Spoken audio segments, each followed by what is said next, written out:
What's up, you guys? Just give me a second for my screen to load on the laptop because I can't see my chat. But basically, I want to talk about the commercialization of spirituality because I think it's a really important topic right now, and there's a lot of really negative impact that we're experiencing, and we're kind of in a catch-22 situation because what we need is like worldwide gnosis. We need unity. We need people to transcend the mono mind, I have just decided to call it, because I really think that one of the single biggest obstacles that we have to overcome are this sort of instinct based sort of mechanisms of our nervous system that just no longer serve us, but are still very much engaged and determine how we see the world, how much of the world we see, and how much of the world we don't see as well. And what we really need is holistic perception in order to navigate this mess, especially I think what's coming ahead of us, because this is clearly one of the most important times in the history of humanity. This is a crucial, pivotal time for the planet, and I don't think that anyone can possibly know what the outcome will be. I was thinking earlier that my overall inclination is to I would bet on the positive, on the illuminated, the awakened people to ultimately avail, partly because that is what serves life and creation. And this is what the universe does. As Terence McKenna said, it's a novelty creating, novelty compressing machine.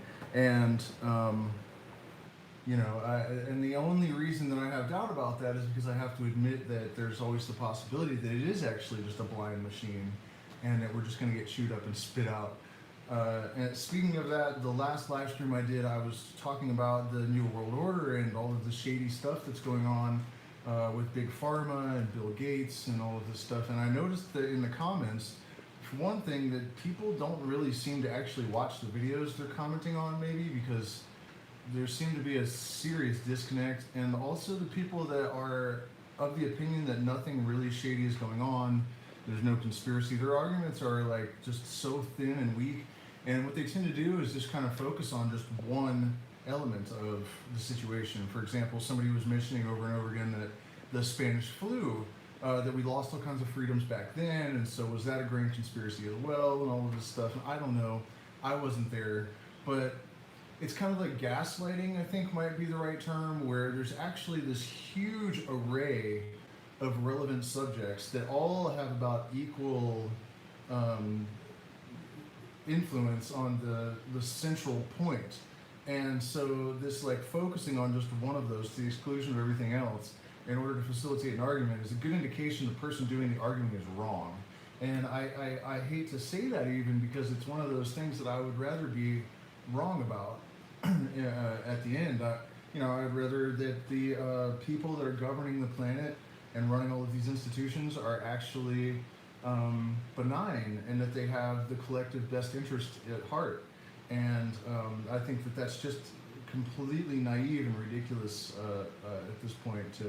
I don't understand what people that think they're all kind of on the side of humanity, what possibly goes through their head. I mean, that people are generally only interested in their own self-preservation. People are all about themselves. The profit motive is massive. I just don't understand really what the position of people that aren't suspicious is exactly. And I think for those of us that are awake and aware, that are having struggles with doubt, I think that most of what we're arguing, that we're being called insane over, is so painfully obvious that we just really don't need to be too concerned with the criticisms at this point. And so there are a couple of things, just to stay like really directly on topic here. In regards to the commercialization of spirituality, the thing is, as I was saying, we need to have this like massive global awakening. So for people to adopt spiritual practices and take psychedelics and yoga and to study and to do all of the things that are necessary in order to have to catalyze the genuine processes that expand consciousness and create holistic perception and unify our conscious and subconscious mind. But so when that happens, when something becomes extremely popular, the potential for profit is a problem increasingly, and it increases as popularity increases, right? They're kind of congruent. And so I have no problem with people making a profit for a valuable service. That's not the issue here at all. I've heard people talk about how, people that sold LSD were dirt bags because it should always be given away for free. I guess the $30,000 an ounce that they're spending on ergot fungus, that alone, not to mention all the time in prison they could spend, because it's a spiritual thing, so they should be doing it for free. I've always thought that was just completely stupid. And, I think it's a law of the universe. If there's compensation, if there is no compensation, this is actually, from a purely metaphysical standpoint, this is why black magic is supposed to be bad, right? Because there's no compensation for the gain, and so at any rate, that's just not how things work, And even in the jungle, and 500 years ago, people still brought the shaman a chicken or something. It's never been a free service. There's no such thing as a free service in the history of the world, as far as I know, that is really valuable. But at the same time, what we have is a lot of really insincere, to put it mildly, people that are able to take advantage of the naive, the novices, people that are just starting to learn all this stuff. And one of the most common ways that people are being taken advantage of are these courses to get people a self-help or to become a life coach, basically. Because there's no real certification process for it. There's no one really. I mean, you just pay someone for a course, and then they say that you have a certificate. And I actually sat in on one of these courses with an ex-girlfriend of mine, and the woman, it was like $1,500, and the woman would just complain about how everyone in the town was talking bad about her and just gossip. And then they all got their certificate, and then they went on to be totally unqualified to scam other people for $1,500 to run their own course. The most recent one that I was talking about is Earth Pulse. And now we have leveled up the ante on how dangerous and wrong the people are that take advantage of people in this way, because they're convincing people that they're actually qualified to facilitate ayahuasca over the internet, which, if you know anything about ayahuasca, you know that that's completely ridiculous and completely insane.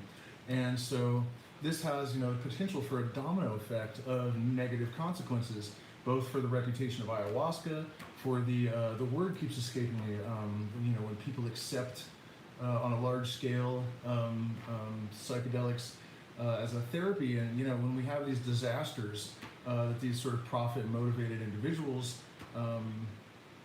create, it does harm to the people here in my community that are genuinely good, sincere people, that are charging a reasonable fee. I mean, this course is $4,000, and I'll repeat the story a little bit because I know some of you maybe weren't there the first time. When I saw this guy, I don't think I can raise the volume. No, is it really? I don't know how I would. There's no. Oh, and maybe in the computer somewhere I could. No, I can't. Maybe I can bring it a little closer. And is that better? Is it louder? I can speak up too. Maybe that'll help. So there was on Facebook a post about this guy that was starting a mystery school, and they were also interested in ayahuasca. And I thought, wow, that's an ally. That's somebody that I would really love to talk to, because those are two things I've spent my entire life devoted to. I went down to meet with him, and eventually I said, well, what mystery schools have you studied? And he said, well, I really need to get around to that. And I was like, what? You're talking about starting a mystery school? And so let's put this in perspective, you guys. Like, I would say if I had to evaluate myself, I would say I'm an expert, a professional level expert, a scholar on that shit, as much as you could be. What is maybe 30 years of pretty consistent study. and practice and all of that. And I don't know that I would endeavor to be pretentious enough to found my own mystery school. This is an office for the adept. This is a very, very elite. You really have to be a really, really advanced adept before anyone would consider doing that. And also, you're not allowed to charge for the mystery school, right? You take something called the holy obligation, which one of the things is that you will expose Cowans, which are fake mystery school people that seek to pervert or profit from the mysteries. And so then he says that him and his girl, who turned out not to be his girlfriend, but whatever, she had drank ayahuasca a few times and decided she's ready to facilitate. And then he hadn't tried it yet, but he was going to, and then he'd be ready. And then so a year later or something, my friend is in Miss Hawaii to visit us, and he's like, man, you really need to come down there and give people an alternative to this guy that is this Earth Pulse thing. They're charging these sweet people like $4,000. Everybody's falling for it. They think that they're going to be able to facilitate when they're done. He's been overheard saying things like, and the best part is we can charge anything we want. And so I figured it out right away. I was like, oh my God, it's that guy. He's actually doing this. And so they pretended like he had all this money to buy property, but then when people would actually take him to show him a property, he'd say, oh yeah, we're just going to rent. So he first created the illusion that he had a ton of money, that they'd already had success. And then people say, okay, so how do we have success like you? Well, you pay me $4,000, and then I will teach you how I got this money so you can run your own courses just like we did, except that the course didn't even exist yet, right? Actually, that day, as we were getting up, because he shut down when he realized he was actually talking to someone that knew what they were talking about. And he's like, okay, y'all, I got to go teach a course. And I'm like, on a subject that you haven't even started studying yet? And so this is really easy to do in this kind of environment, because people that take courses don't know a whole lot about the thing they're taking courses about, right? So, okay, good, glad the volume's better. So, and I know a lot of this isn't going to apply to you guys, but it does apply to more of the strata, the information strata out there than you might think at first.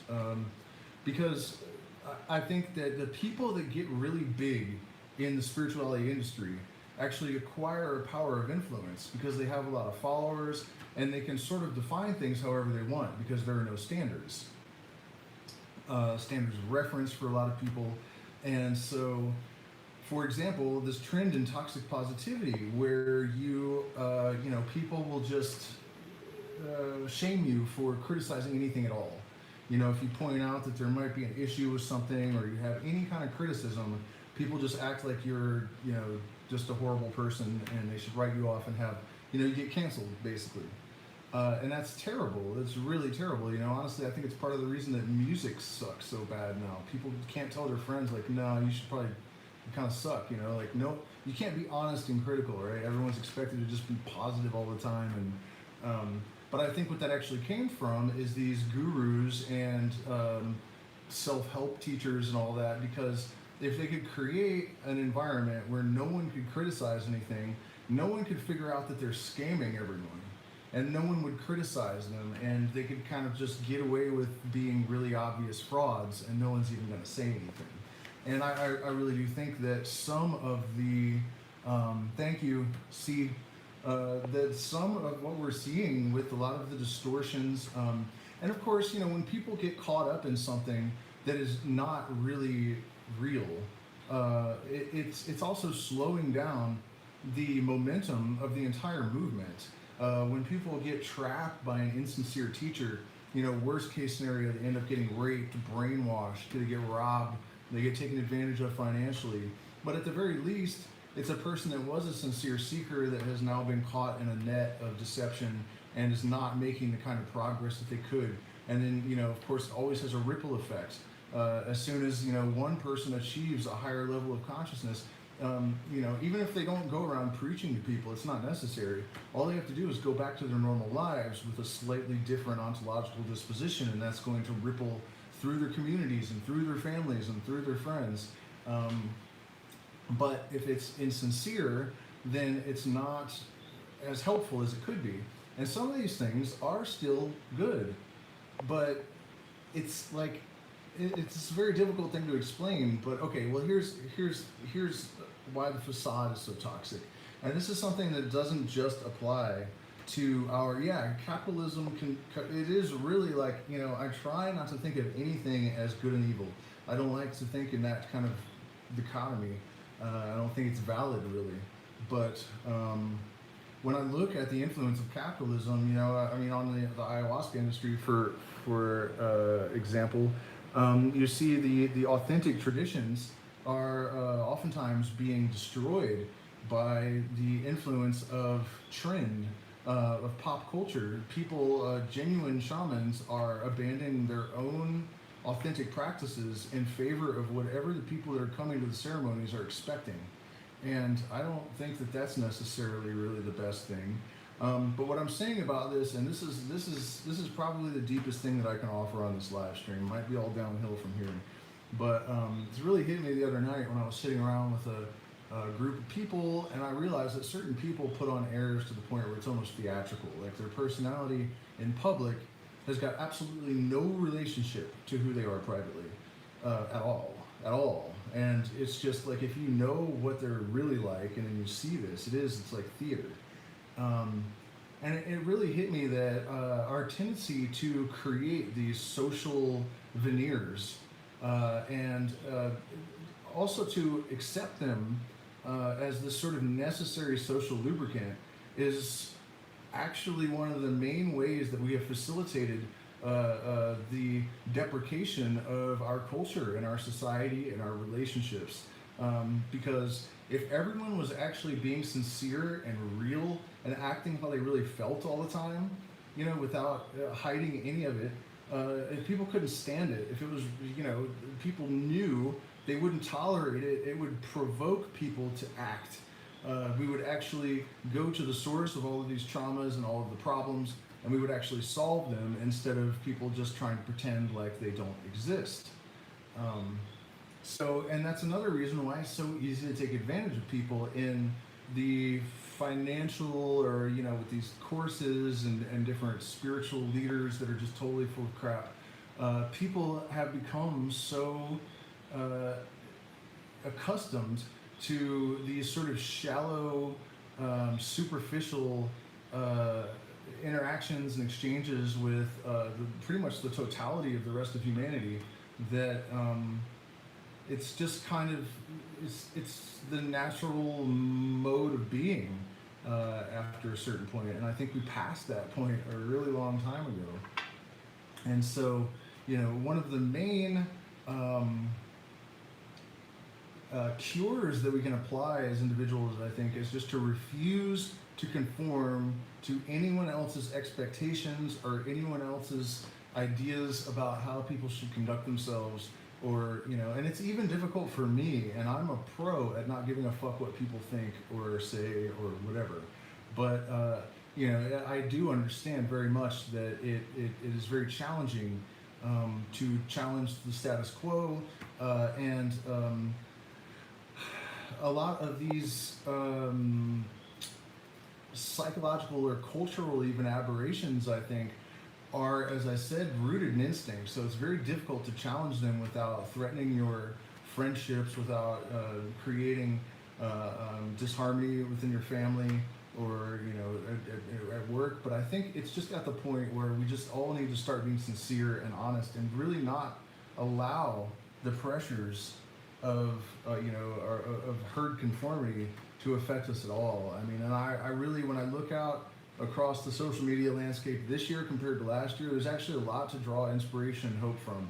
I think people really are waking up. There are more and more people, like, I mean, you guys have been following me for a long time. 3 years ago or whatever, I was predicting all of this stuff, and I was talking about all these things that are huge in the collective at the moment. And I was getting a lot of hate for a lot of it that I've noticed that I'm getting a lot of appreciation for lately. So I think that the tides are turning. There's a lot more momentum behind the movement to escape the matrix and the dominator culture, and to transform ourselves and to transform the society that we live in. And the real reason for a live stream like this isn't necessarily just to criticize people and be holier than thou or something, but I think we really need to focus and concentrate our efforts and to be extra aware of the necessity for discernment. As I was saying in the last live stream, I think that one of the major issues that people have is that once they break out of the matrix manacles, that kind of state of mind, they kind of think that they're endowed with a new kind of consciousness that's not going to fail them. They're way too overconfident. And there's also the tendency to just imitate and believe whatever the mainstream of the herd is doing. Even it's so you're climbing out of one box and into another box. And that's not going to give us the results that we need, especially because there's so much to be on guard about now that these things have become so popular, and there's such a large profit motive attached to all of this stuff. So it's like everything else, it's all a blessing and a curse. There's always going to be the bad that comes with the good. Anything that has any kind of form is going to cast some degree of shadow, right? I mean, these are just laws of the universe that are just inextricably intertwined with our experience, and there is no way to get around them, but we can become aware of them and choose how to relate to them, which is really the key. As the Kabbalion talks about, we have to learn to use rhythm and our understanding of the what is that thing called? The pendulum, and all of these different metaphysical mechanisms that lie behind phenomenology that we experience, so that we can make a more subtle and conscious creation out of the potential that we have been gifted. And so, speaking of all that, I'm definitely going to start putting out more metaphysics. The last live stream that I did in the New World Order. The next time I come on, we're going to talk about the opposite scenario. What if there is no New World Order, and what's going to happen? What is this heading towards? Where is it going? And spoiler alert, but we're either heading towards a planetary enslavement and unbelievable scale disaster and human rights violations that's just a week, or we are moving into a bright light, the likes of which humanity has never before encountered, and we have more potential than we've ever had in human history for freedom and creation.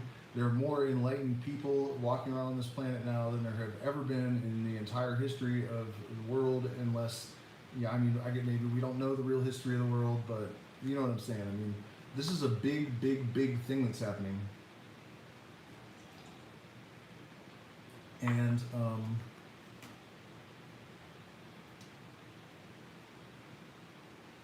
it's just, and thank you, Ethan.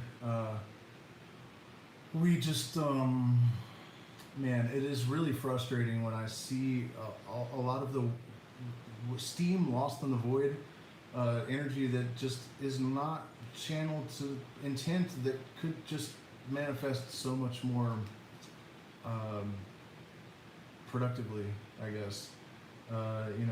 Like that Earth Pulse thing, man, that guy really got under my skin, because there are a lot of people here that he's taken money away from, that are sincere, that have dedicated their whole lives to the things that he hasn't even bothered to. He knows about marketing and internet stuff, social media shit, and that's it. And so it's really sad that people can do that. And again, they fall for it because people are already accustomed to these sort of shallow, surface level evaluations of people, based on the how our society operates. It's basically par for the course. And so let's see, we've talked about how, in the ayahuasca industry, there's so few people left that I can even recommend, even people that I used to work with, that their practices have not been just totally destroyed by the influence of the New Age ayahuasca industry. But again, and this is something that It's like we need that medicine to reach a massive number of people. There's no way, it's not that ayahuasca is doing it alone, but without ayahuasca and DMT, we would never have any chance of evolving quickly enough, and in the kind of numbers that we need to meet the challenges that are being presented to us. And so some commercialization obviously is going to be necessary, but there's just some elements of it that are just really unfortunate. As I said, it's not like once you transcend the matrix mind, you suddenly have critical thinking skills and great discernment skills, and these are things that have to be developed with experience. But I think that mistake is really killing a lot of people, and also just the tendency to adopt ready-made narratives. I think that it's really hard for people to believe that they're on their own. It's hard for people to believe that there is no leader in Washington, neither Trump nor Biden, that is really on their side, right? I mean, that's another thing I was thinking about today, that it's impossible for me to believe that. It's hard for me to understand how people could think that Joe Biden was actually the guy that, if the U.S. government was what the normies think it is, that they would actually believe that would be the best that the DNC could come up with. You know what I mean? It just seems so obvious to me that it's because they need someone that they absolutely don't need to be concerned will turn on them, or that, it's like they had to find the most brain dead, sold out, mindless puppet. And it's so obvious. I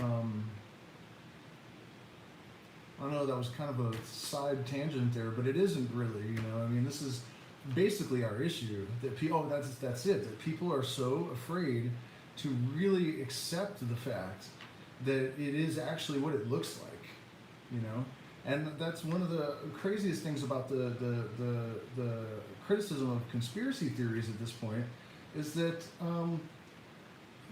it's really, the argument against is way loonier than, a lot of what people are calling conspiracy theory is just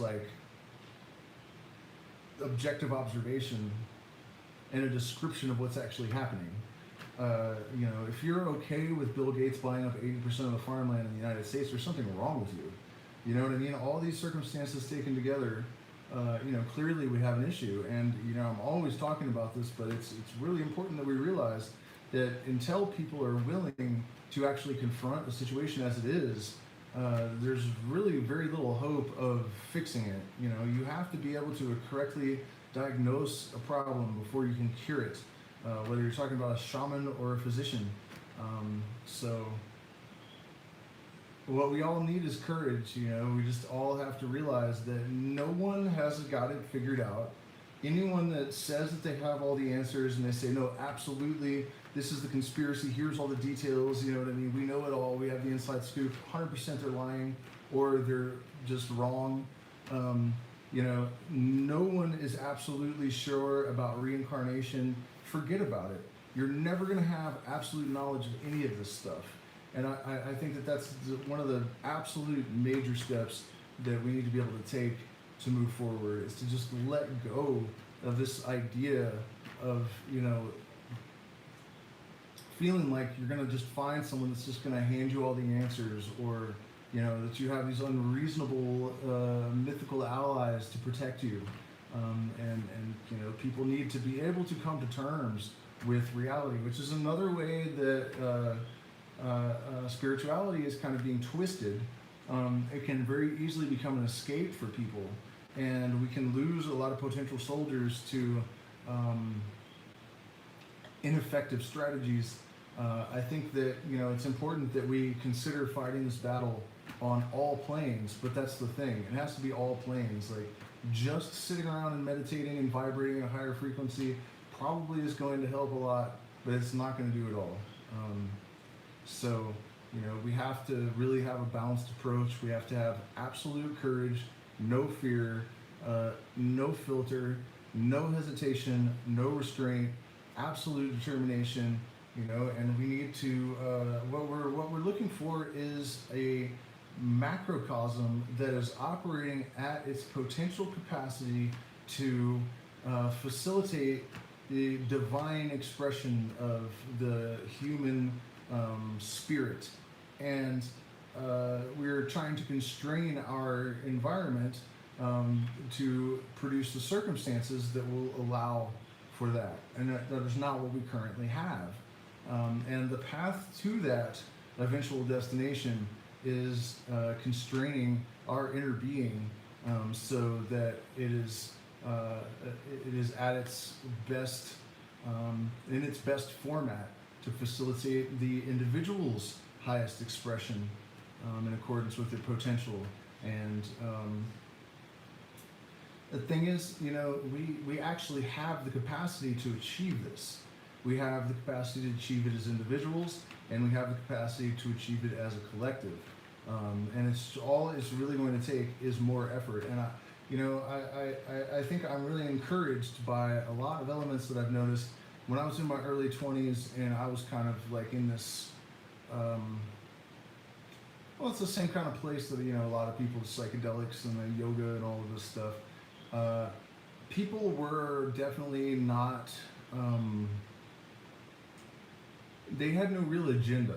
There was no revolution brewing, really. I mean, people would talk like that, but I think that there is a lot more of a sense of urgency and a clear sort of mission that people are sort of aware of this time around. And I think, we very well may succeed. May. I mean, I just have to be real, right? I mean, that's the thing. People, the reason that the fake spiritual shit works so well, for one thing, is that they convince people that if they pay them money, then they can make money and be free. That's basically the dupe there. But on a large scale, the reason that we have so much fake spirituality is that people will readily pay you to tell them what they want to hear. And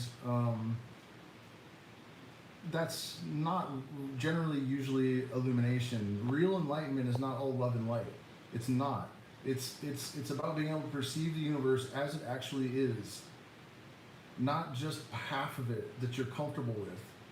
And in the same way that interfacing with people's social veneers and taking them at face value has this toxic effect that reverberates throughout families and communities and entire cultures, this mistaking this commercialized version of spirituality for the authentic, for the real article, has the same kind of unbalanced impact on the evolution and development of the people that are engaging in it. And it's important because it's if those people were contemplating this stuff more holistically, right? If they weren't allowing fear to influence their perception, those abilities to notice insincerity and deception and all of this shadow stuff that would allow people to not get sucked into all of these scams and fall for fake gurus and stuff. They would develop these capacities. It's because of this sort of artificial love and light, toxic positivity, commercial spirituality that people are not developing holistically enough, that they sort of have this like metaphysical street smarts to really navigate the terrain and actually emerge from this like a really truly enlightened being. And it's all kind of a reflection, so it also allows us, and this is fundamentally why people do it, if we use our selective perception to only focus on part of the reflection, then those things that are hardest for us to confront in ourselves can remain in the shadows, where we are safely, they are safely at abeyance, but those are the very things that we need to confront the most. So do me a favor, hit the like button, share, subscribe, support us on Patreon. There is a Zelle and a PayPal link in the description and the chat. Thank you guys so much for your support. Next up, I have Aleister Crowley set to sort of like psychedelic visuals, and then keep an eye out for the next stream where I'm going to talk about, let's assume there is no conspiracy. We've looked at the conspiratorial side, although I did leave a lot out. I realized after I was done, I was like, man, there's really a lot more I could have said about that. But we're going to look at it from the point of view as if there is no conspiracy, and that we're just going to make it through this, and then a new consciousness is going to be born on this planet, and what is it going to mean, and what are we going to do with it, and all of that sort of light, fluffy, commercial spirituality approved. Oh man, so don't forget to put 11 1.1 inch or millimeter amethyst crystals under your clitoral hood. And anyways, good night guys, and we'll see you again soon.